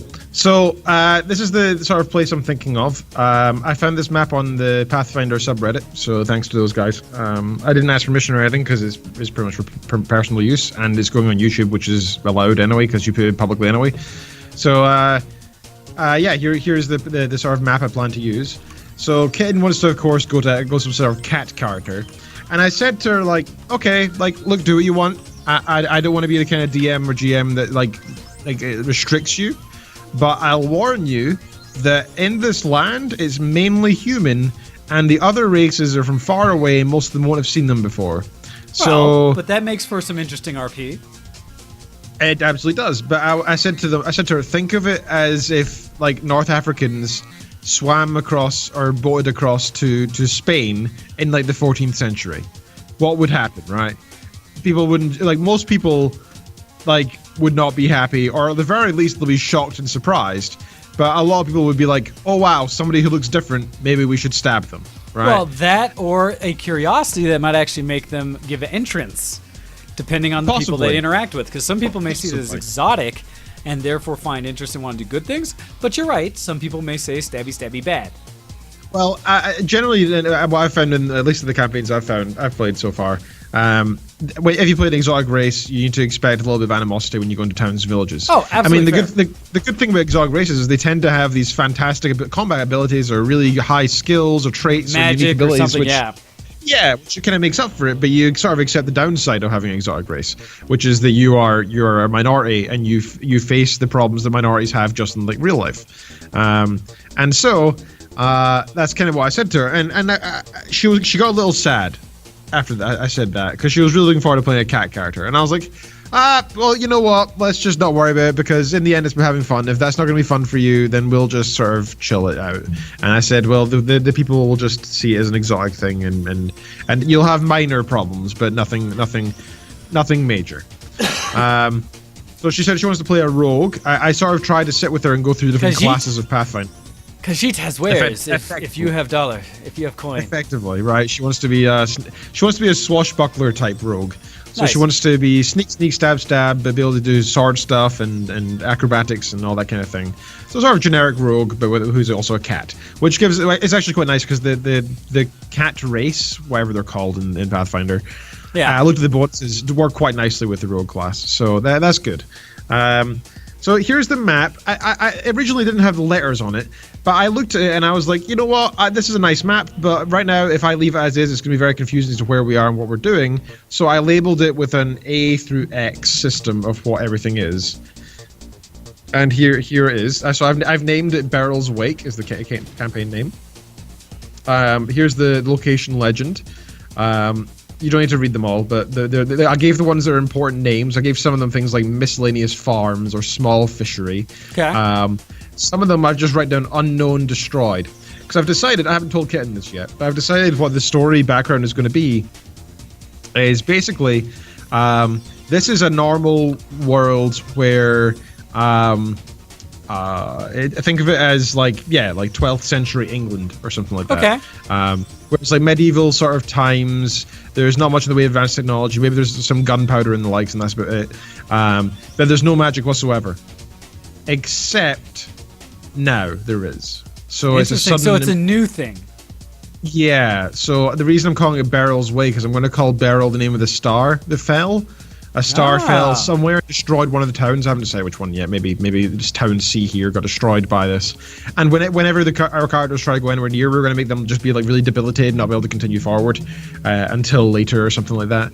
But make it so that my character was going to be a sneaky rogue type person. I really wanted my character, because I'm going to have a character as well, even though I'm the DM, just because it's going to be boring if it's just a single character, right? Yeah. But I'm going to make my character really low charisma so that I can't really continue the dialogue or anything any further than a DM would normally. I'm just really going to be a combat helper.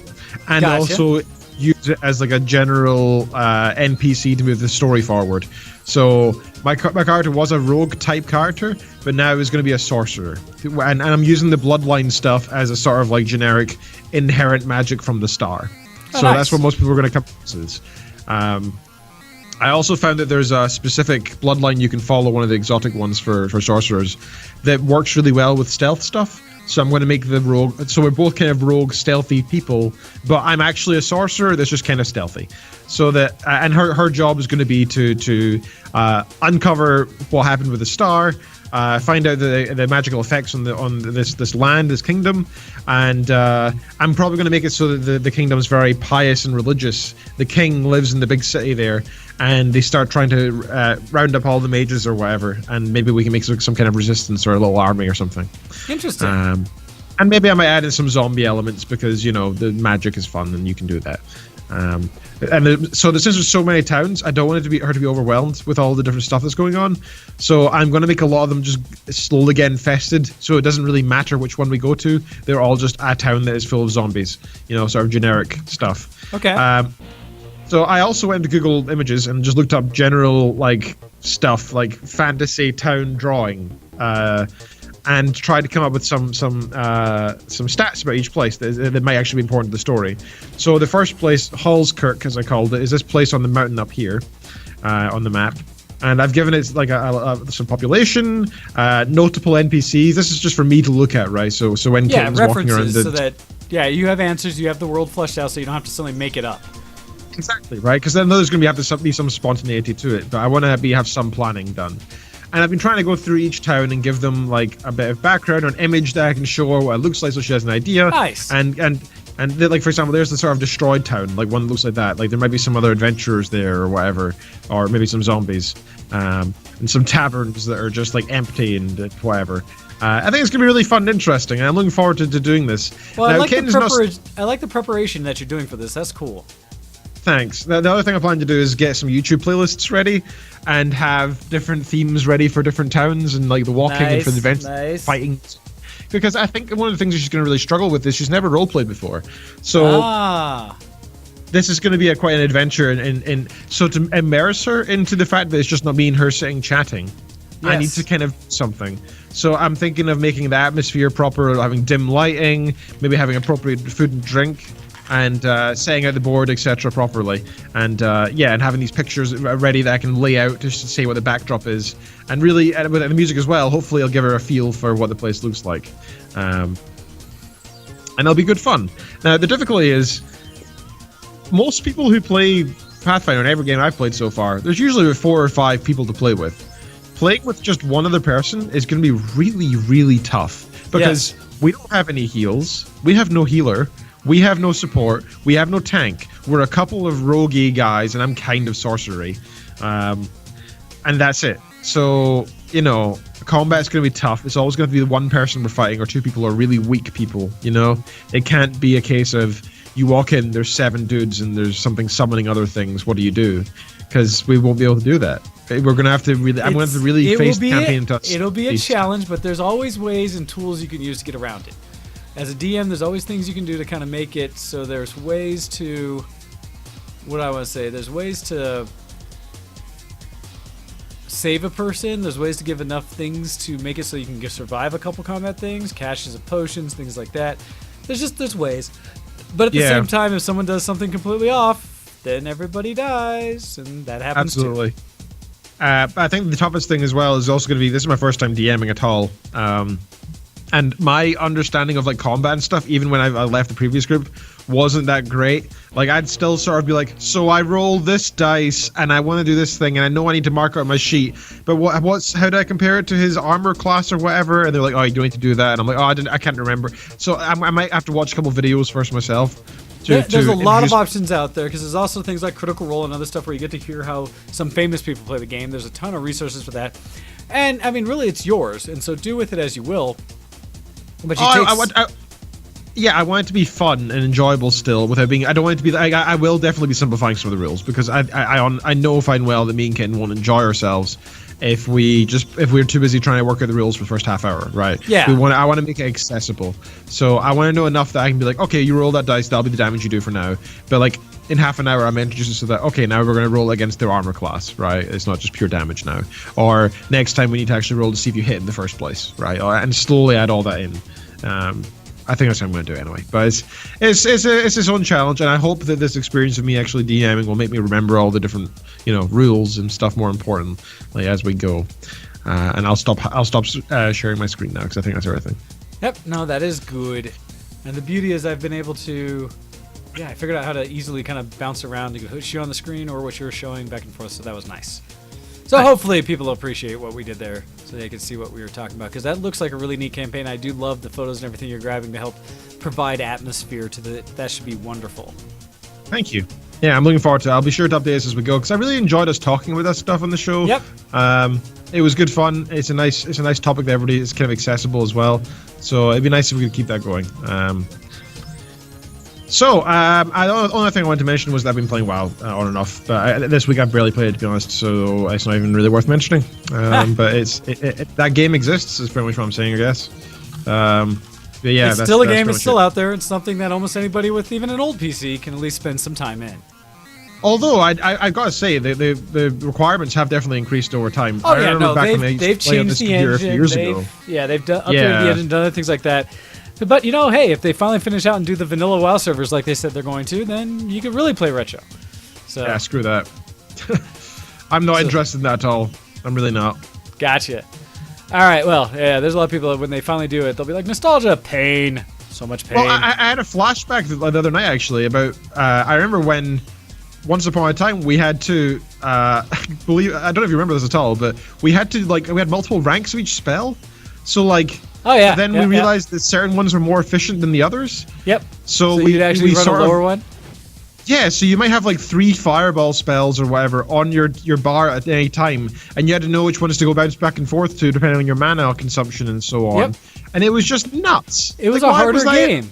It was a harder game. There's much more management involved in it. Yeah, but it wasn't fun though. That was just dumb, and it required research into the mathematics of how they people trying to work out how the coders did their.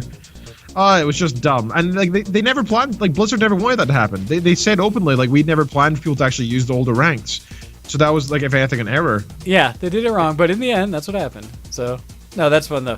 Good to know you're still playing. It's there for many people, and a lot of people are still playing. I think a lot of are still on Moonguard. So if you want to check it out, go out there and reach into people and find any of the VTWs out on Moonguard. Especially reach into people on Moonguard. There's a lot of that. Yeah, that'll happen. Just make sure you're in bear form or something when you do it. Just for you, Ken. Just for you. All right, so I will briefly go through my geek cred because I do want to touch on what's happened last week. So a big thing for me is still 3D printing. I am now down to 2 of my printers running versus 3 because my newer one continues to have little tweaks and problems. Most recent is a software thing where it's basically just not working. So at least I have my 2 R1s still running, and I've been printing things with them continuously. As well as, for people who saw my video on Facebook, all of Zenko Akko's Guildhall Galatea printers are in my basement too, so I currently have 5 printers running at almost all times, which is kind of interesting. It keeps my basement a lot warmer, interestingly enough. I imagine it would do. Be very careful with that, sir, in terms of electricity costs as well. Solar. It's okay. But beyond that, I've been 3D printing. I've also been crafting. I've started finally working on my next costume for Capper from My Little Pony to basically change over my Thomas Jefferson coat into something that will represent similar to Capper, because they has a very similar kind of coat without having to remake an entirely new one, because I do not have the time for that. And it means I'll be able to take the same coat and use it for 2 different costumes the same weekend when I go out to Katsucon. So that'll be fun.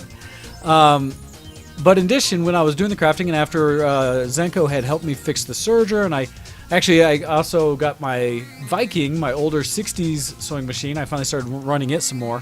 And in doing so, was able to I use it for practical things and fixed 5 or 6 pairs of jeans I own that all ripped in the knees or the crotch or something like that, and patched them all and got them all back serviceable. So it's like I magically have new pants again.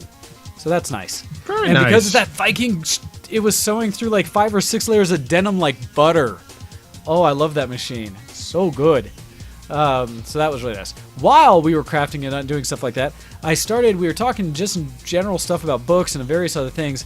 And one of the things I started doing is I teased the group who was here last night with a little bit of Will Wheaton reading Red Shirts. the kind of Star Nice. Trek-esque shirt. One, basically not quite the full first chapter, but the prologue and into it, and they were just interested in that. But then I switched over because we were having a little bit of nostalgia stuff. I started having them listen to Ready Player One. And 4 hours later, so I think we're almost halfway through the book, a little less than, but they were all into it. And so I don't know when we'll continue that, or if I'll just have to make sure they each have access to it, but they were quite enjoying Ready Player One. I was like, yeah, no, it's a great book. Can't wait for the movie. So just those. All right. Nice. That is what I wanted to claim for Geek Cred. I really haven't been gaming, and I hadn't unfortunately set up the show this week for Twitch yet. I apologize. We'll try to get that set up again here coming forward. But wanted to talk at least minimally about the fact that last week was CES. And so I only have about 10 minutes to bring this up, so I'll try to go through some of the biggest points of it. We can talk more in depth if there's things that you guys saw from CES coverage that you're really excited for. First thing I want to talk about is the FCC chairman, Ajit Pai, is a little bitch. Basically, well, we already knew that. He canceled his CES appearance after getting lots of death threats. Because it's a good thing to know that he is there for the people and the people are there for him. So, yes, you little bitch. Yep. Go sit and spin on That's the something very thing. hard. Death threats are so meh these days. Like, Okay, so I'll get into that as well because there's a story I will bring up at the end of it, but that's not CES related. So CES, big highlights from it, things I want to bring up. I'm going to go through CNETs, I guess, just real quick. They have some list of some of the products they found cool. And so I'll share my screen again so you guys can see it and play along. And I'll just talk briefly about these. So some of the first things is they have, and for those who want to play along, including you, Ken, I'll put it into the IRC/for you. Through CNET, it talks about some of the things that were announced this time. One is that the new Razer phone that was announced from Razer, that is both HDR, stereo, that's basically so cool. a gaming phone. And so it talks about Netflix and HDR on the Razer, but basically just talking about how good that Razer phone is. That Hyperkin, the one that makes all those kind of retro game systems out there, has made a all-metal version of the Game Boy. And it's like an original Game Boy form factor, like what I have in my bedside table kind of thing. It's under $100 and we'll play all the old stuff. I'm sure it'll do all the main firmware type stuff. I don't care about some of these things. Don't care. A lot of little robots, some different people movers, things like this that they've done. Scully came out with a VR or AR augmented racing helmet for motorcycles, or just helmets in general. A lot of headphones and audio, things like that. What were some of the other cool ones? One was from Vivo. Vivo made the first, or showed a prototype, this is a Chinese phone maker, of the first through-screen fingerprint scanner. And so this is a thing that was supposed to come out on the latest Android phones and iPhone, and did not. Where they get rid of the home button, but still allow it to do fingerprint authentication. And so this one, they've shown there's a way to do it through the glass. And so you can still have virtual buttons, but it can still do your fingerprint reading. So you don't have to do like the camera reverses and other kinds of biometrics. So I just thought that was cool that someone figured it out and it wasn't the big guys. yeah. That's quite funny. I wonder if they're going to, or maybe they did figure it out, but they're like, we've got nothing new for our next line of phones. Let's have that like 2 down the line. And it could be that, right? It could be that. So, but it looks really neat for that. Another one was the Faraday, which is a all-electric car company. They showed off an SUV, essentially the FF91, which is going to be the fastest, basically, SUV out there with a 0 to 60 in 2.39 seconds, meaning that's all electric. And they showed it had a range of somewhere around 250 miles because they had some people they lent them to in LA to drive them out to CES to be able to review them. So that was pretty neat. Now, those are going to be expensive. I didn't get the final price. In fact, I don't think they announced it there. Other little robot assistants. There's no point. Put it this way, we already know we can't afford it, right? Like, yeah, I mean, in general. I mean, if you'll know you can afford it if you have enough money, right? You know, you don't need to know the price. If you don't have to know the price, then you can talk about affording it. Those kind of things. The people who buy certain things that don't ask price because they just know they're going to buy it. Doesn't matter.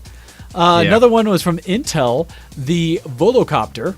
Essentially, this is an autonomous Uber-style multi-rotor helicopter type thing to transport people around. I think it shows off, 18 rotors that it's running to make it a super stable platform. And that it's got fully autonomous things. And that once they get through the FAA here, the Aviation Administration of the U.S., they may start trying to utilize that. So that was just a neat concept. Another one from Razer was Project Linda. And I like Razer, but I hate Razer at the same time. Razer is an interesting company in that they do all kinds of gaming peripherals and stuff, but so many of the things they show off, they never actually sell. They are another one that's notorious for like pushing the envelope of what's possible and then not doing it. But Project Linda was basically taking that new smartphone that's all for gaming and building a dock for it that is a laptop. And so you put it into where your touch or where your touchpad would be on a laptop. You just dock it there, and it becomes your touchpad / touch screen / separate screen, as well as it uses the whole laptop, and it's strong enough phone that it seems to actually be fairly cool. So I love the concept. That one actually looks like one that'll come to market. Well, what I found really surprising was I expected that to say like you plug it in and it's used as a touchpad, etc., and it aids with the laptop in the processing. It is the laptop. It is the laptop. There is no processing going on within the laptop. The laptop is just a screen and a fancy peripheral. Yeah, which means that'll be very cheap for having a keyboard and a bigger screen, which is nice. I hope so. OS. I don't know if that's going to be the case. Well, it should be comparatively. Well, and this is technology that was shown off by Qualcomm like 3 years ago. Whenever I was last at CES, they had shown that you can do this. So this is the first company outside of the actual chip manufacturer who is showing that they have a product for it now to actually do the multiple things. So that's pretty cool. Razer also showed off the Mamba Hyperflux, which is a mouse pad and wireless gaming mouse that have no wires and no batteries. It's using inductive constant charge for the mouse. So as long as it's using it with the mouse pad, it keeps it charged and keeps it running. For time, to be honest. I had the idea years ago because we already had that sort of thing around for a while. Again, now. it's those things that have been out there. It's companies finally bringing them in a way that makes sense. So that was really cool. Samsung showed off their video wall, 146-inch video display. Saw that, yeah. Which is just silly. One of the ones that Kuro, thank you for bringing up, that's actually really exciting, and I'm looking forward to this because it's finally Generation 2 of VR, HTC Vive Pro. And this is one that has stereo cameras built into it. They finally followed Oculus in that they're including their own built-in high fidelity audio built into it, so you don't have to use a separate headset. But it's higher resolution.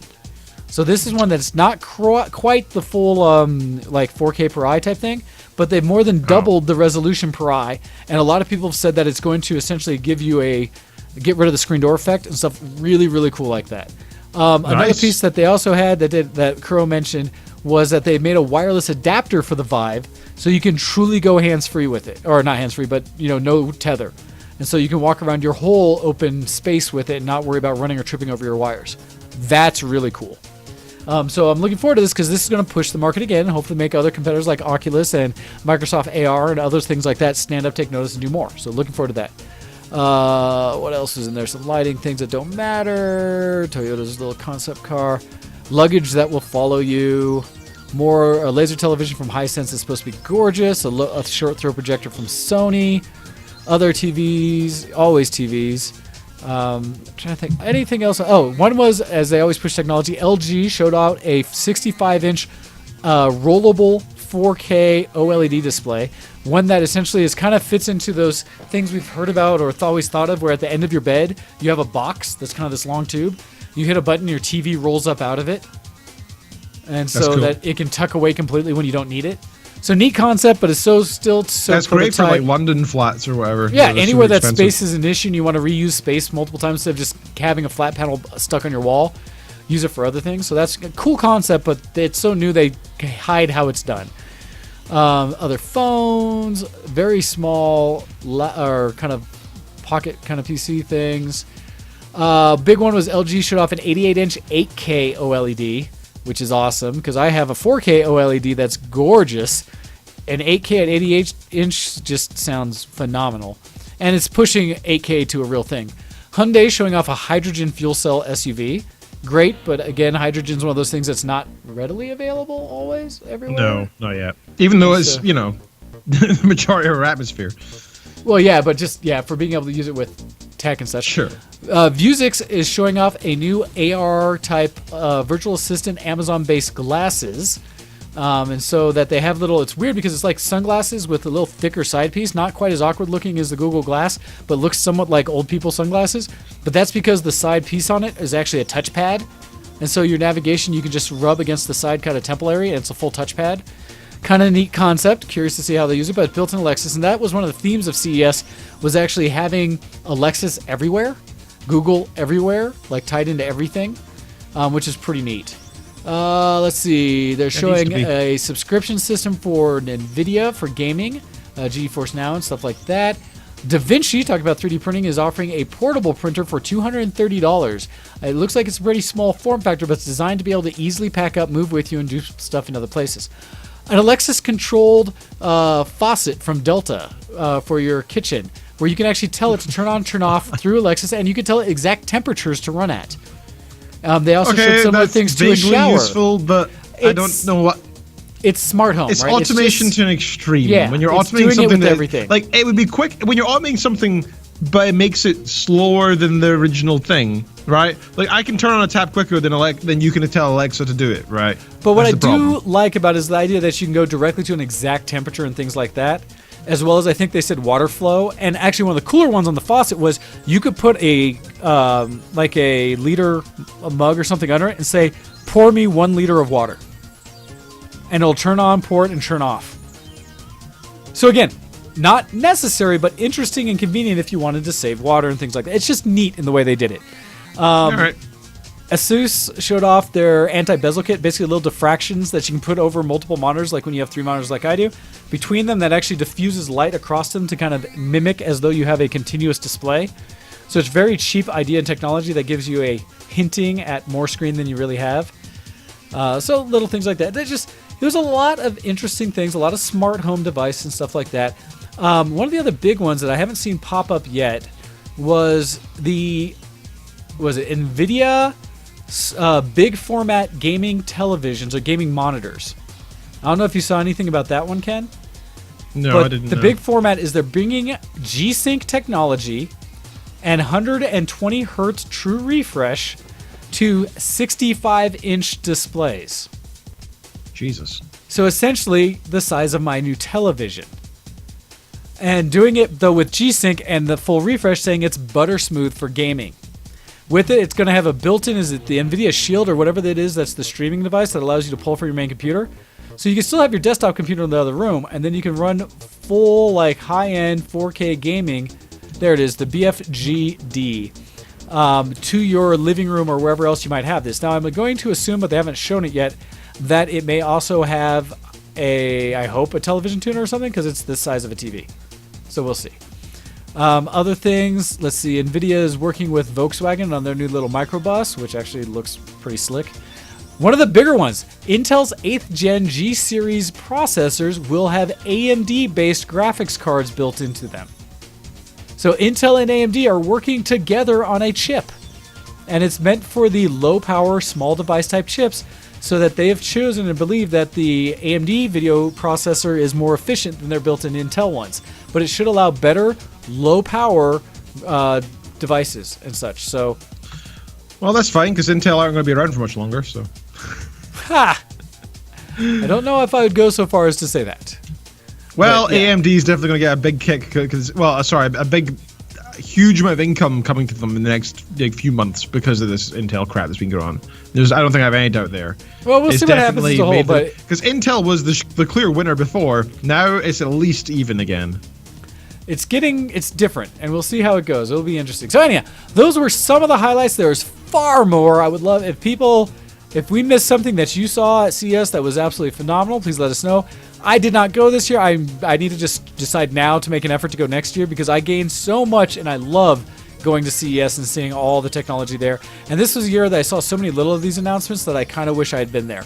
There's a lot of new, like, inductive charging or kind of things because of the iPhone X and some of the newer phones, the Note stuff that can do it. And so there's a lot more of those kind of devices out and around the show floor. There's a lot of the car tech and things like that, and just a lot of like home automation, home convenience, and things like that. So check it out. There's coverage all over the place. All the major, tech company things have theirs, but that's ours. But with that, it's time for us to end the show. The last thing I wanted to bring up, I'll just mention it. We can talk about more next week if people are interested, is, and I don't think I got it over here because it's in my notes. No, we'll talk about it more next time. Let's just say that somebody who did a cyber squatting thing, or a swatting essence, got their just desserts and got charged with manslaughter. And I want to talk more about that as we go forward in the future, but we don't have time for that today. Yeah, that could be half a show again, easy, no problem. I have so many thoughts and feels about that, so yes. So with that, though, it is time for us to get out of here. So everybody, thank you for listening and watching. Ken, could you read us out?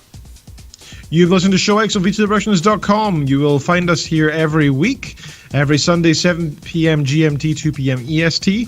If you would like to take part in all the different things the show does and where we are online and stuff, we can help you out there. You can find us on twitter.com/VTWShowX, twitter.com/DocDead for Mr. Wayne here, and twitter.com/GoHex for myself. Find us on Facebook. We're going to facebook.com and search for ShowX, and you find us no problem there. You can also go to the forums. Go to VTWProductions.com, click forums at the top, and if you go to the ShowX board, you will find the art contest. I just submitted the last of my pieces that I'm allowed to do, so a total of 5 per person. I've now got all 5 of mine in there, with a whole bunch of themes. Go check it out, it's good fun. And get in now rather than later, because, it makes me less panicky. I need to get in this week. I've been busy with a bunch of other stuff, but I will get mine in there. I have submissions for, I think, most of the categories, so it'll be interesting to see what I come up with. If you have friends who are like aspiring artists or photographers or whatever, this is a good way for them to get shout-outs to their online, whatever. Like, if they have an online presence and they win, we will give them a shout-out to a specific website or whatever. We're happy to do that. Oh, that's easy for us, yes. Yeah, no problem at all. We're very much happy to do it. And it's a for some people, it's a bit of fun for you to win this, you random person out there. But for a person who does this as their career, that can be a big thing, So it's just to them who might be interested. And really, we do it for fun, right? We don't make money off it or anything like that. It's just a way for people to interact and be creative, and so we're big fans.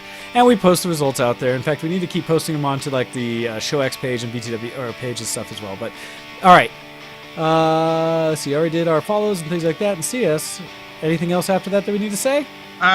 Just send us an email to showx@VTWorldOrigins.com. Otherwise, thank you for having me on the show, sir. Much appreciated. Always great having you. I apologize ahead of time if I'm not here next week, but I'll let it know and post it out there if I get the opportunity to go race on ice.